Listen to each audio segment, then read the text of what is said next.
Hey everyone, thanks for listening to the Beyond $1 Million podcast. We have a great episode today.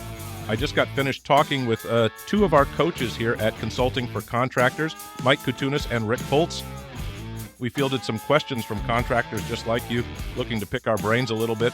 You'll hear what Mike and Rick have to say about what differentiates their companies from their competitors.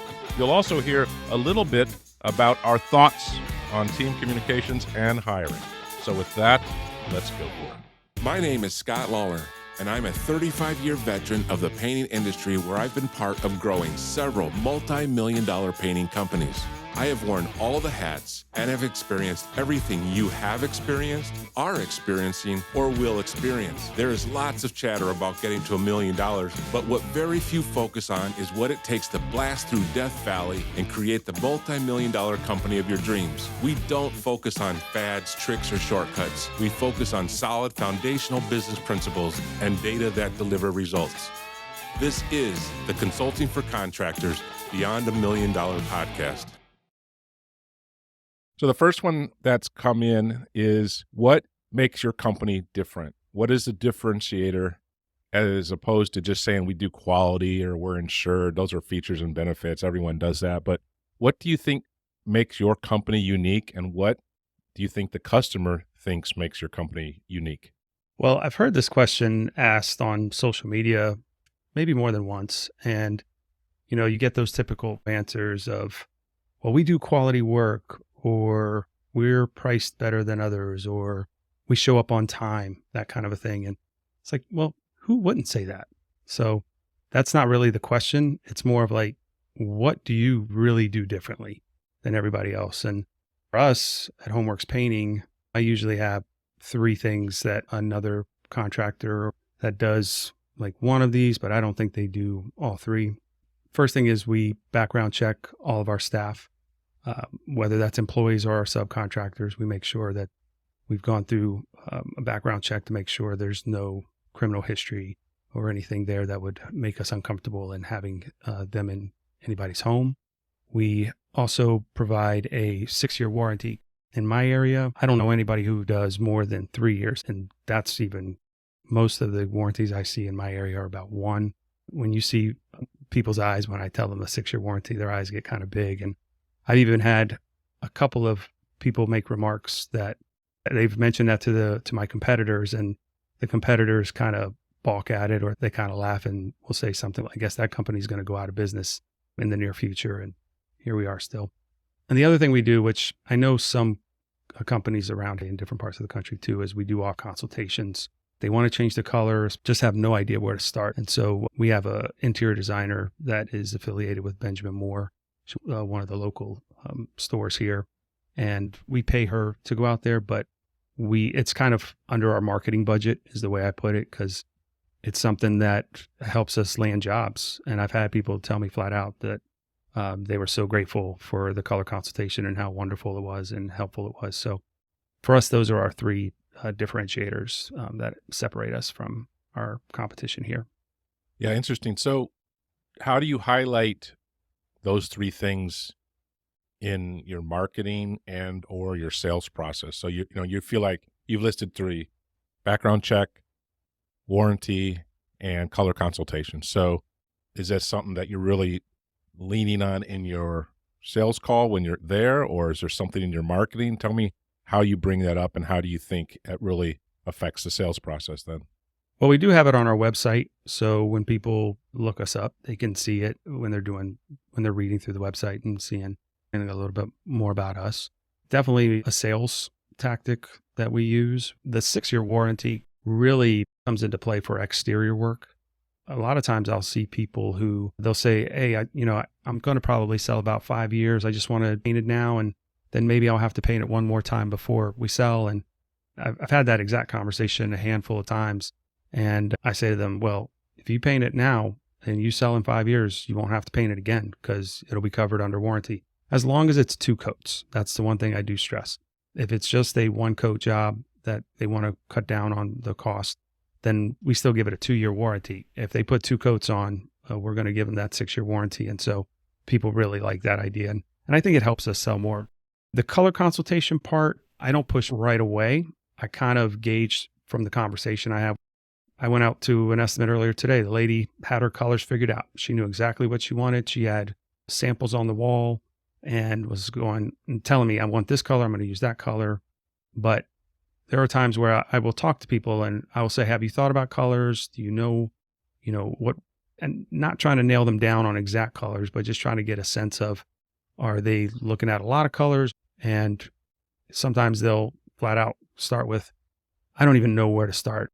Can you help me pick colors? And that's where I kind of go, I'm not a designer and I can give you some general ideas. But if you're really looking to nail down your design, if you work with us, we get a designer in here and she will help you figure all of this out. And so get really excited about that. So, and every time when we do the sales pitch, we're definitely talking about background checking all of our guys and making sure that they can feel comfortable with the people who are working in their home. Interesting. We've talked about this before in other episodes, but you do have some subcontract workers and you're upfront with your clients about that. How do you handle the background check in those instances? Well, we typically do a background check on anybody we know for sure is working with us. If they bring in a new guy or, sometimes it might be a crew of 3 that we typically background check up front, but they might have guys that they bring along. So that part we do need to get a little bit better at in terms of knowing who exactly is going to be on each individual job. And to be honest with you, I don't follow up very well. The initial crew of guys that we meet, we say, hey, we're going to need a background check. Are you good with that?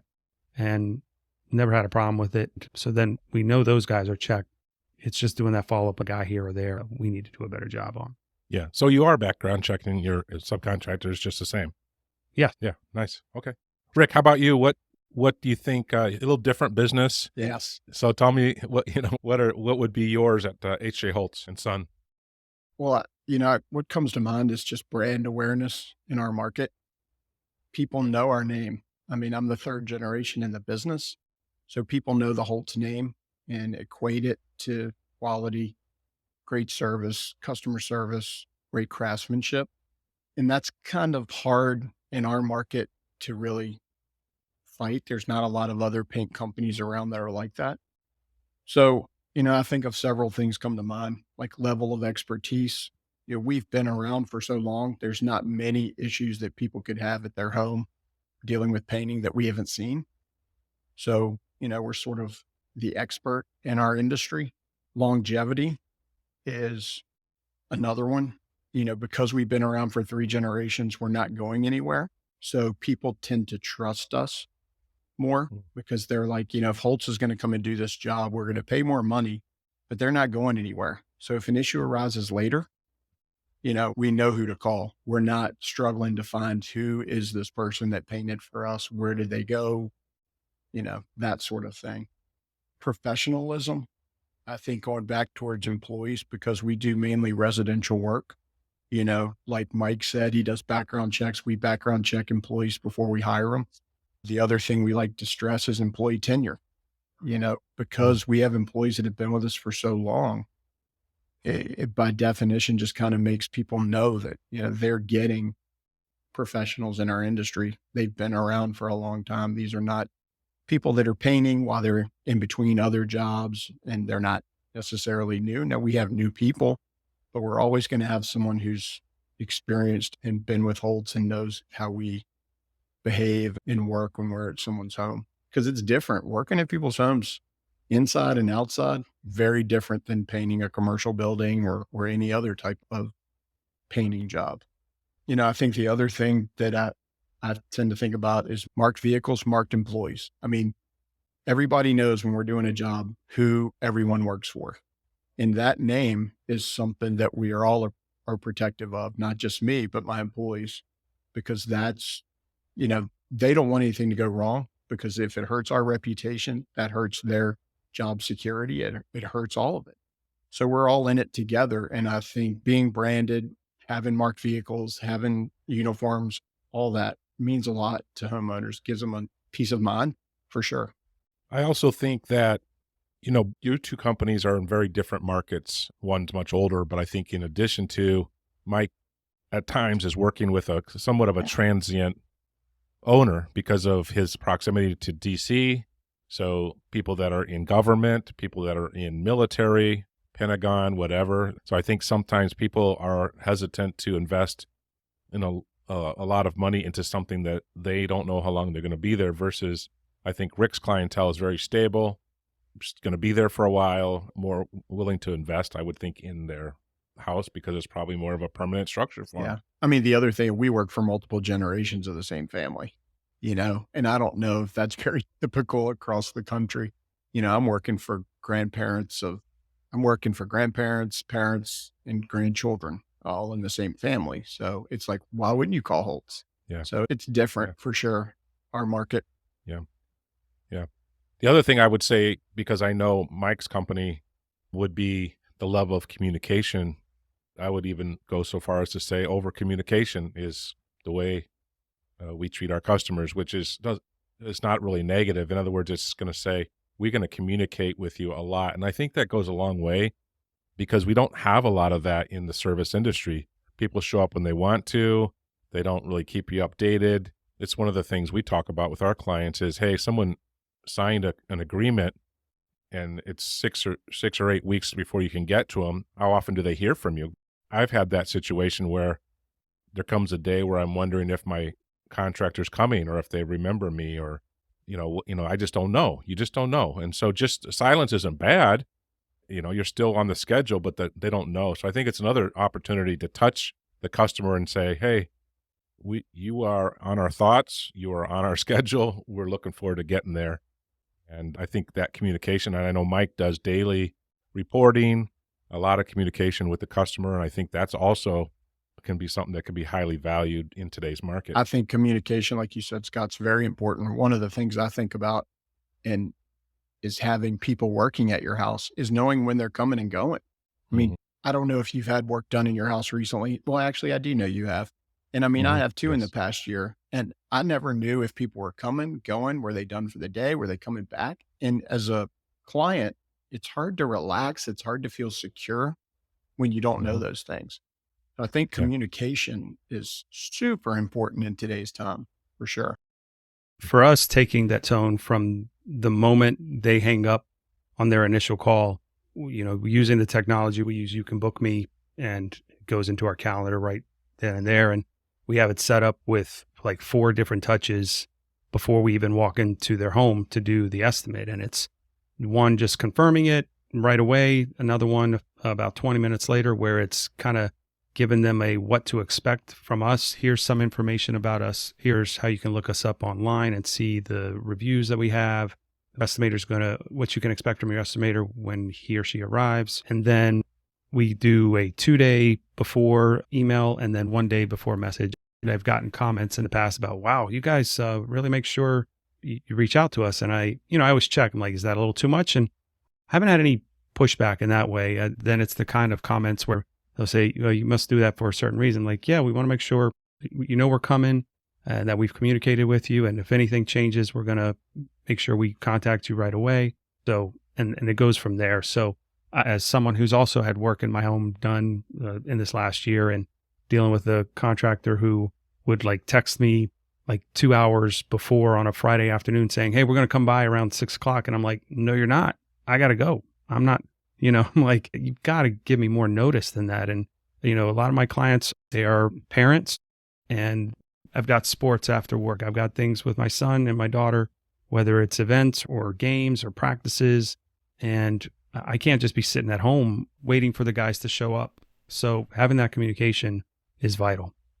I think that nothing's more frustrating in my work. Of course, I'm pretty much married to my calendar and I'm on Zoom calls all day long. And so you can't just show up whenever you feel like it.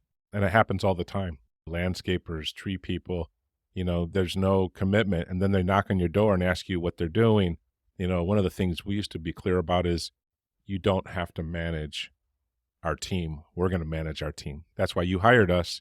And I think one of the things that would I get from a person, if Mike was my contractor, is it would be evident pretty early on that this company is professional and I'm never going to wonder what's going on. Now, if I pay a little more for that, or if the price is double, those are additional things we're going to talk about. But, this is the honeymoon, right? That you guys you're just courting. And just to have that up front of going, wow, these people really are on top of their game. lays the groundwork that's probably not going to stop, hopefully. It's going to continue, and that's going to be a good experience, which is really the best thing that you're offering. A lot of people offer paint jobs, but the service is really what few people nail, I think. All right. Excellent. Another question revolves around, as you're growing your company and starting to think about hiring non-production positions, who would be your first hires, your second hires, and et cetera, and why? And I think this would be very interesting to hear different opinions on this. But Rick, why don't you lead on this one? If you were solopreneur, an entrepreneur, you're working by yourself and you're ready to hire that first person, who would you hire and why? I think the first person I would hire is like a general foreman or a project manager or somebody to slowly take over the day-to-day planning of production. I think for owners, it's important for us to have a longer view of our business. And I think as long as you're buried in the day-to-day, it's hard for you to get out of your own way and progress and grow if you want to grow. As long as you're an owner and you're in the weeds in the day-to-day, I think it's a hard barrier to overcome to grow. It's hard to do both. It's hard to look 2 weeks, a month, 6 months, a year down the road when you're dealing with the day-to-day production fires that we experience as paint contractors. Following that position, who do you hire second? I would hire an estimator second.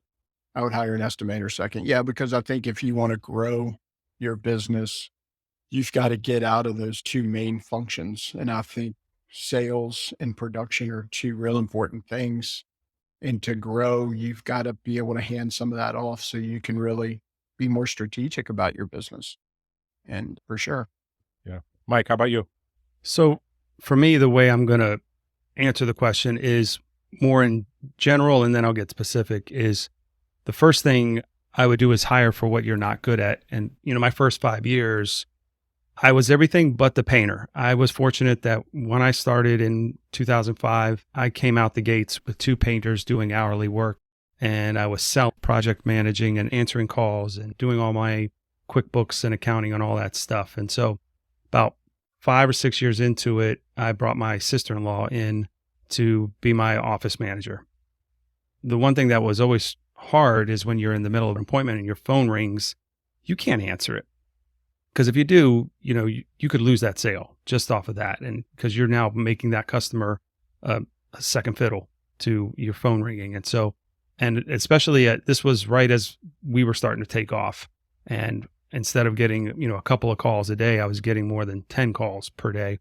And I just could not handle it, the call load. And so I had to answer my calls, schedule all my appointments.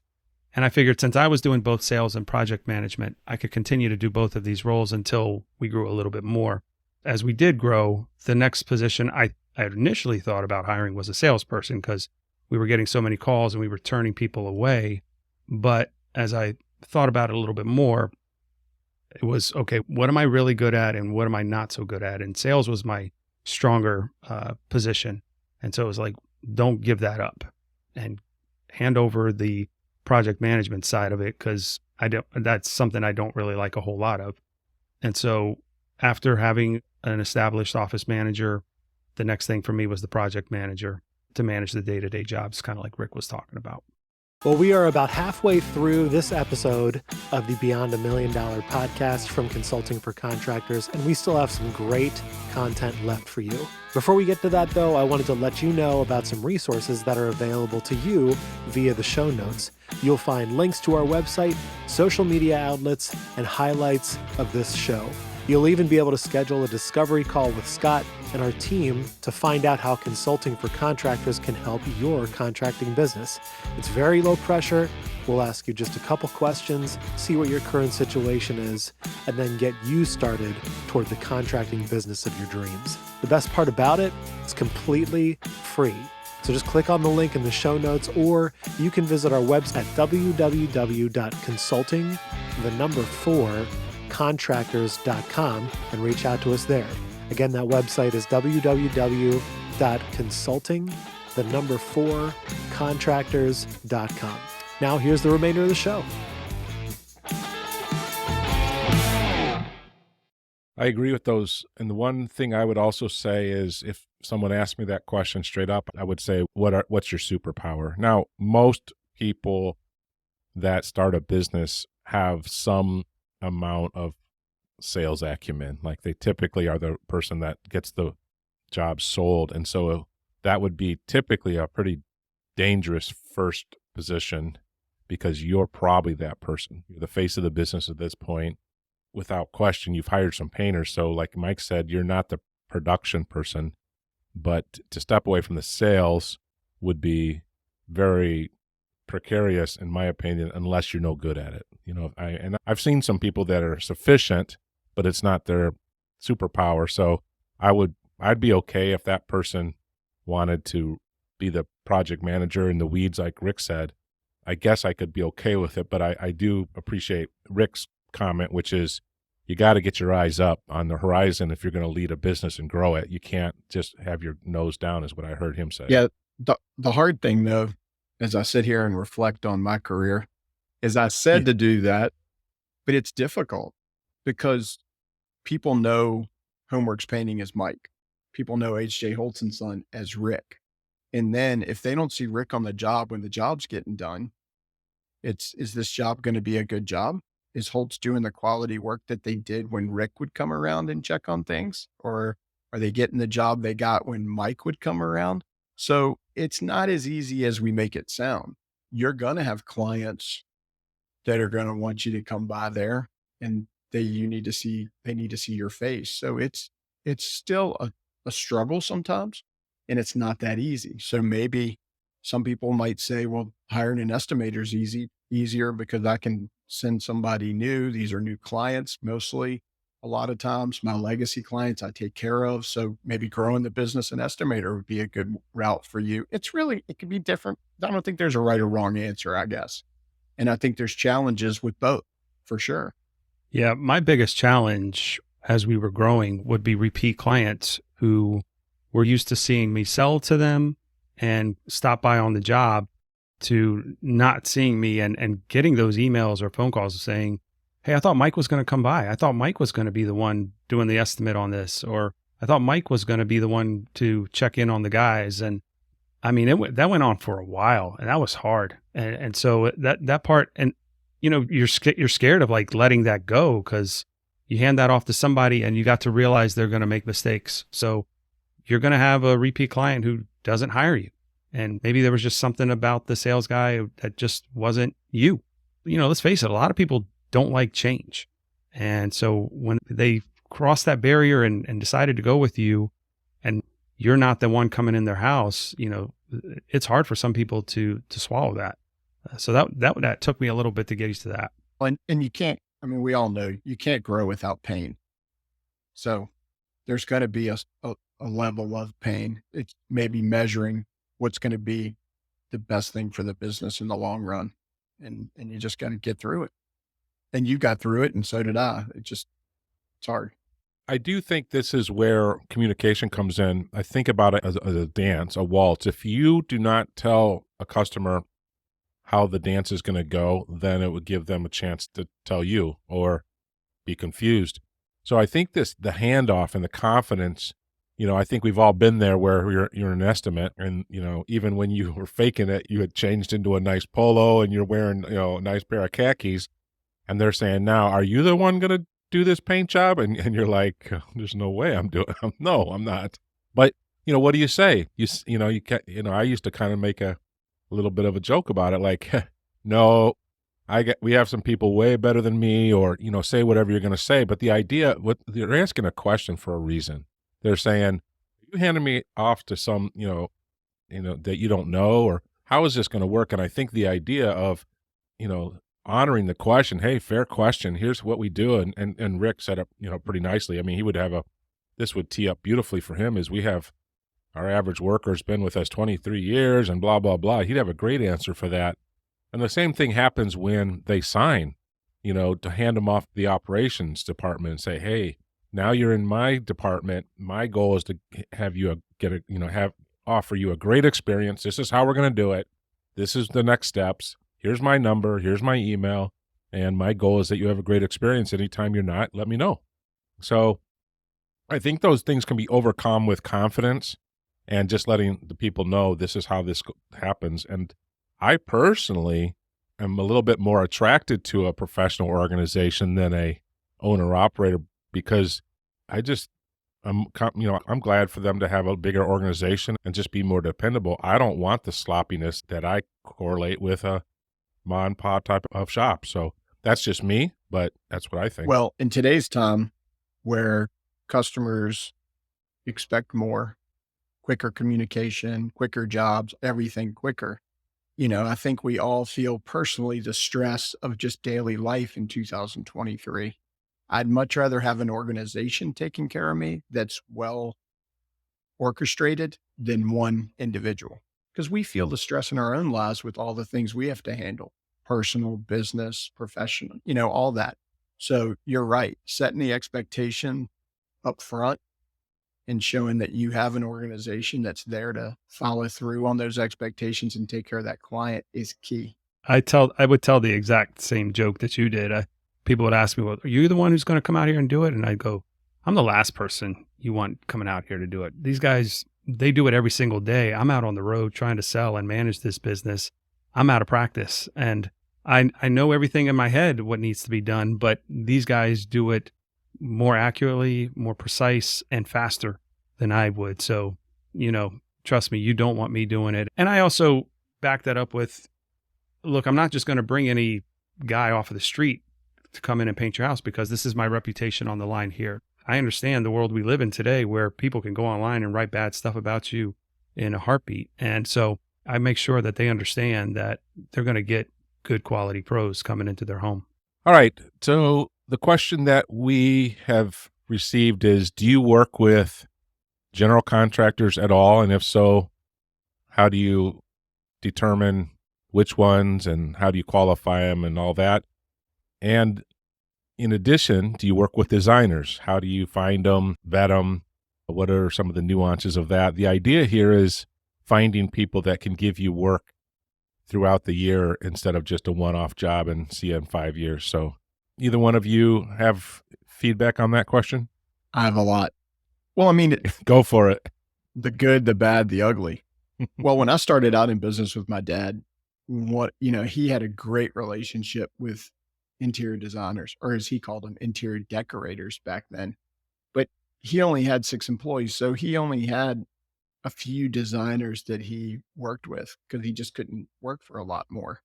And they were great to work with, but because they give you a little more work, sometimes they can be demanding, right? So the expectation level is set a little higher sometimes. I think it's also great. It's a great way to market your business because like you said, they're going to introduce you to multiple people. And I mean, we definitely grew as a business by working with general contractors and interior designers. There's no two ways about it, but it's painful. Like I said in a previous episode, growth can be painful, but I think it's a great way to grow your business if it's for you, but it's not for everybody. Yeah. So talk about your general contractor business. Are you doing new homes ground up? Are you talking about just remodels or additions? Who do you work with and who don't you work with? Tell me a little bit about just the general contractor side. The general contractor side started out with, there were some very distinct neighborhoods and geographic areas that we worked in.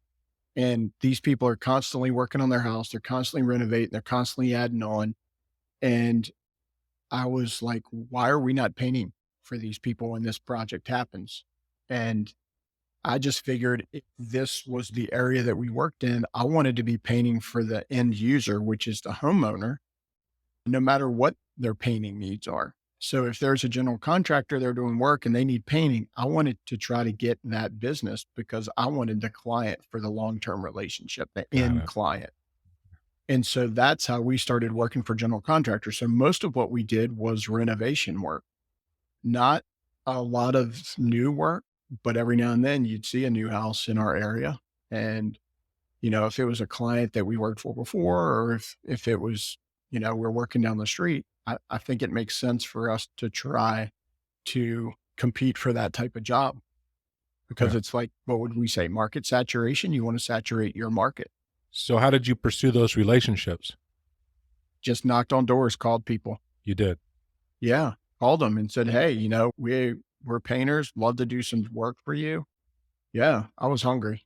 Did you get price objection from these people, or tell me a little bit about that? Because that's what, I can hear in my head already. Oh, they don't pay, or they suck at, managing the project. How did you overcome some of that? Well, it's hiring employees. You hope all of them are going to be good and they're going to work out and last forever and work for you for 20 some years or your whole career, but it doesn't happen.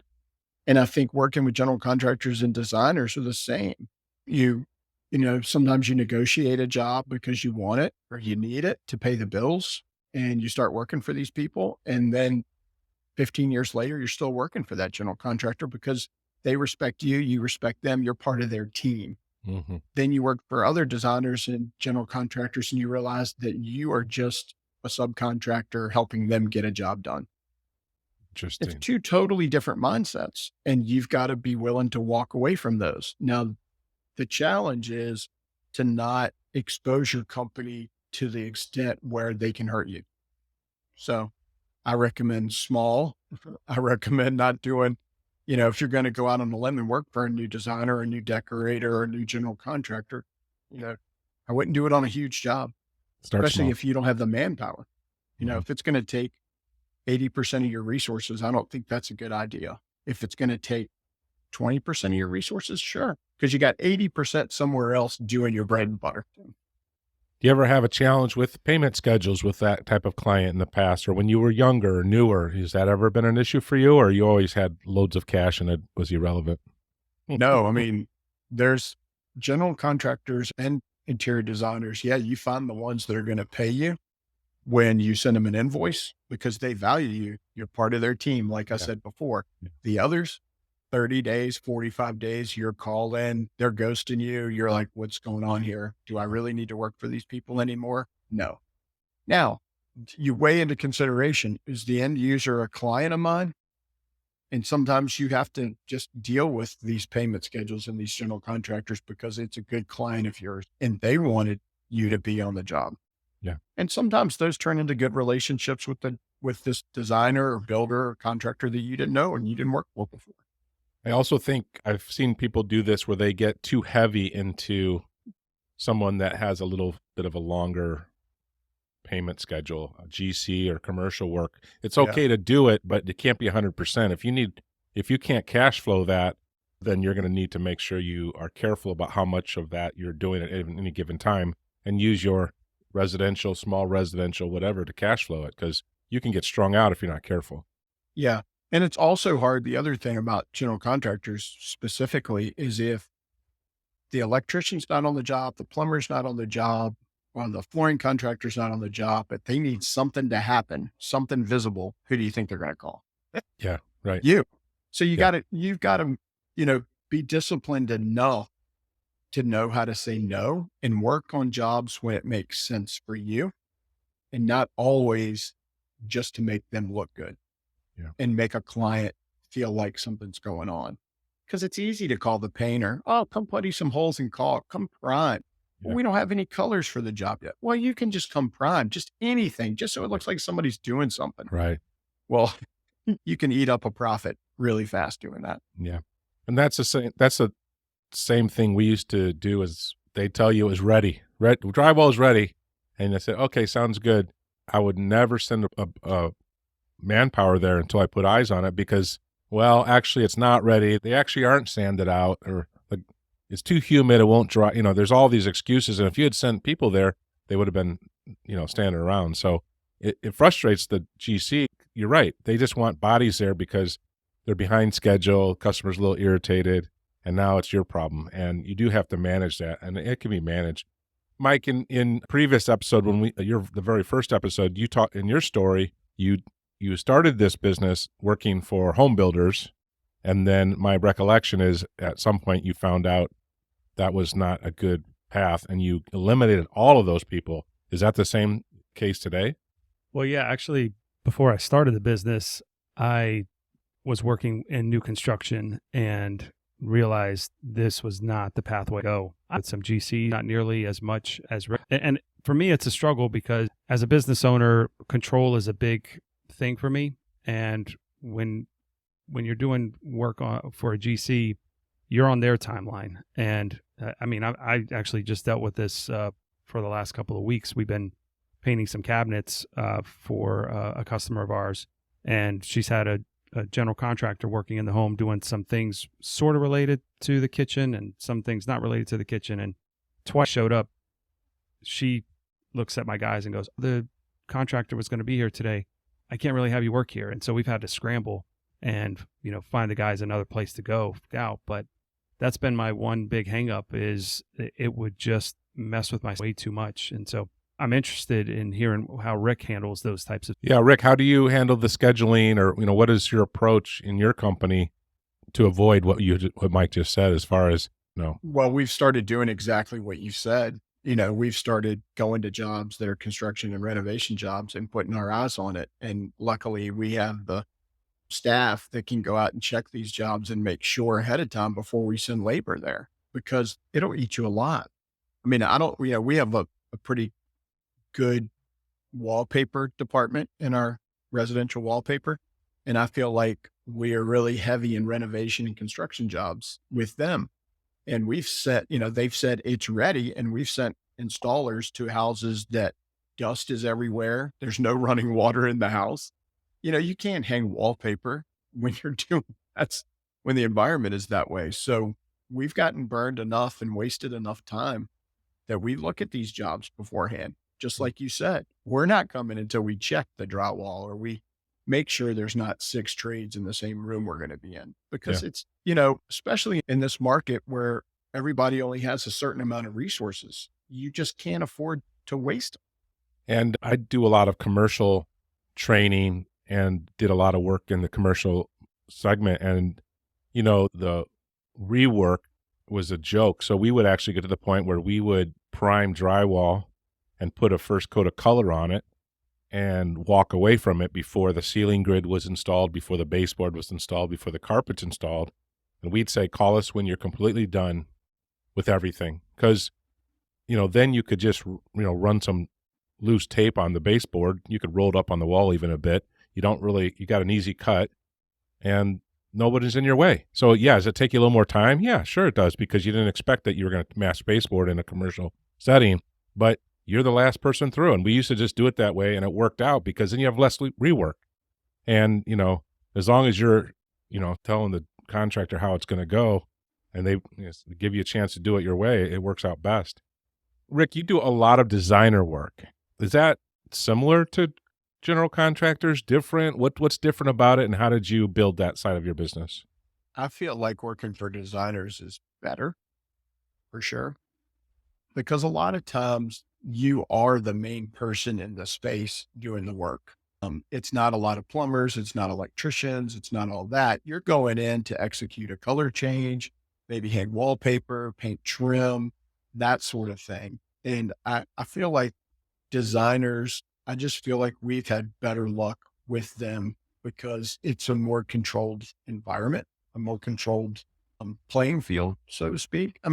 We have to deal with electricians changing out light fixtures and stuff like that, but that's nowhere near as bad a construction job. It just isn't.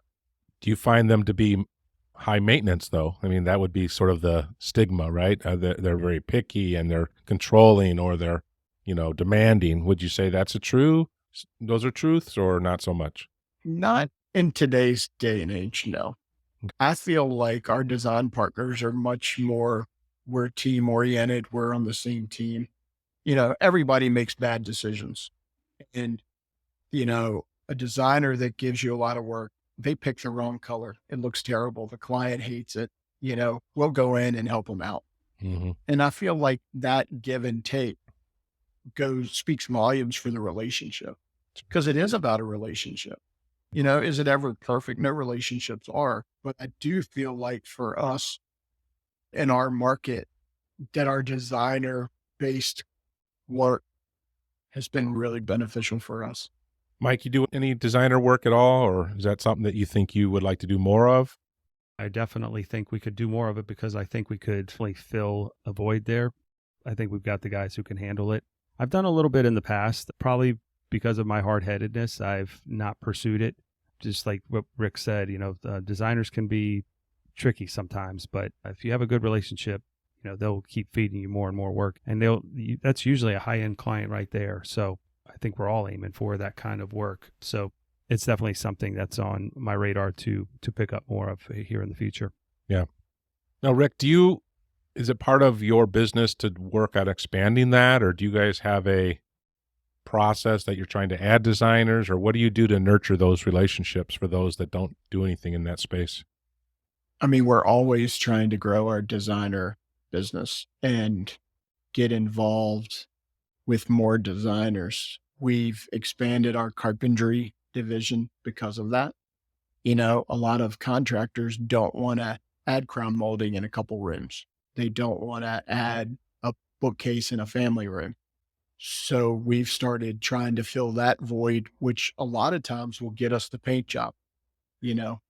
Our wallpaper team, we try to get paint jobs from their abilities, and it's getting some of these multiple services to work with each other to try to keep everybody busy and productive. And it's good for the designers because it's, two less people maybe, or one less person they have to talk to and coordinate. They're busy people too. A lot, you'll find ones in your areas that are working sole proprietors. You'll find ones that have a full staff. And I think it's awesome to hook up with those people because they're doing something that you could be involved in, and they're doing it as a business. So it's legit. So I always want to try to partner with new people if we can. Yeah. I think for those looking to grow their business, I think at both being selective with some GCs and working with some designers can both be really good for your business because it's recurring revenue. You might get $100,000, $200,000 a year from a single source. And whereas in a residential world, you're reselling that job over and over. So I definitely think it's something to look at. As you've heard today, a couple of things to watch out for. It's not necessarily everyone is a good client, but if you have your eyes wide open, I think it's definitely something really to add to your mix. Yeah. I think one of the last challenges I'll mention for designers is schedule can be a challenge for them because a lot of times they can't wait but so long because they're doing an install, they've ordered furniture, they've ordered drapes, they're coordinating all that. So they want people that don't have a really long lead time to be able to help them out usually. Well, thanks again for joining us on the Beyond $1 Million podcast. If anything you heard on the show today intrigued you, or if you're just interested in getting in touch with Scott, please visit the show notes. You can click on the Discovery Call link to get started. We'd love to find out more about you, your company, and how Consulting for Contractors can help you grow your business to $1 million and beyond.